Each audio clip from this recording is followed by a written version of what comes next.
ওই বিলাসবহুল জায়গাগুলো কিন্তু দখল করে বসবে। এটাই প্রকৃতির প্রতিশোধ, যেটা আওয়ামী লীগের সময় হয়েছে। আপনারা দেখেছেন গত সপ্তাহে অন্তর্বর্তীকালীন সরকার প্রায় বিনা নোটিশে অংশীজনদের সাথে পরামর্শ না করে 65র মতো পণ্যে এবং সেবাতে আপনার ভ্যাট বাড়িয়েছে। এবং প্রথম কথা হচ্ছে যে এই সিদ্ধান্তে আসার আগে আমি সাধারণ দেশবাসীর জন্য একটু ভ্যাট জিনিসটা পরিষ্কার করছি, জিনিসটা আসলে কি।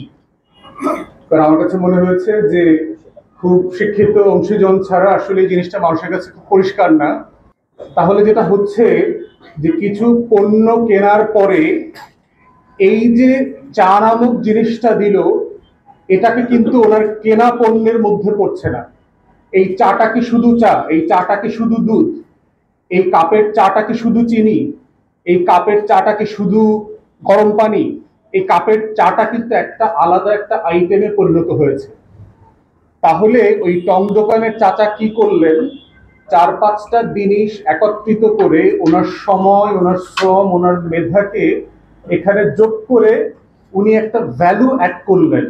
উনি চায়ের সাথে কিছু ভ্যালু অ্যাড করেছেন, গরম পানির সাথে কিছু ভ্যালু অ্যাড করেছেন, চিনির সাথে কিছু ভ্যালু অ্যাড করেছেন, দুধের সাথে কিছু ভ্যালু অ্যাড করেছেন, এবং এটাকে একটা মেজারমেন্টে, একটা পরিমাণে তৈরি করে আমাকে আপনাকে কাপে ঢেলে দিয়েছেন। এবং একটা সময় এমন হতে পারে যে এই গরিব লোকগুলো কিন্তু ওই বিলাসবহুল হোটেল, ওই বিলাসবহুল জায়গাগুলো কিন্তু দখল করে বসবে। এটাই প্রকৃতির প্রতিশোধ, যেটা আওয়ামী লীগের সময় হয়েছে। আমরা আওয়ামী লীগকে বারবার বলেছিলাম এই জায়গায় যায়েন না, এই ফেস্টিভ্যালে যায়েন না, এই ফেস্টিভ্যাল একসময় ধসে পড়বে, এবং ধসে পড়েছে। আওয়ামী লীগের লোকদের টাকার বস্তা বিভিন্ন ভাবে হিরোইন চিরা ভাগাভাগি করে নিয়েছে ঢাকা শহরে, আপনারা জানেন। তো আমরা এই জায়গা থেকে স্পষ্ট করে বলছি, আমি কালকেও একটা টেলিভিশনে বলেছি যে দেখেন, এই যে আমাদের যেখানে ফলগুলো বিদেশ থেকে আমদানি করা হয়, একটা ফল আছে মালটা।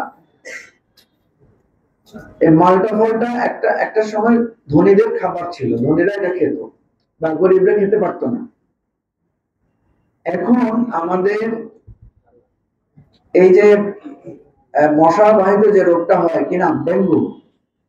একটা সময় ডেঙ্গু হতো বর্ষার সময়, এখন আমরা দেখছি শীতকালে ডেঙ্গুতে লোক মারা যাচ্ছে। কখনো ডেঙ্গু, কখনো করোনা, সারা বছর জ্বর লেগে আছে মানুষের। ফলে ডাক্তাররা সবসময় লিখে দিচ্ছেন যে আপনি যাতে একটু কমলার রস বা একটু মালটার জুস খেতে পারেন। তো মালটার জুস খাবে থেকে, মালটার উপর তো আপনার প্রায় 30% কাছাকাছি শুল্ক আরোপ করা হয়েছে। আমাদের ইয়াং জেনারেশন এখন যেটা বলা হচ্ছে যে আমরা ডিজিটালাইজড হয়ে গেছি। আমাদের বাচ্চা কাচ্চারা এখন ইন্টারনেট ছাড়া পড়াশোনা করতে পারছে না।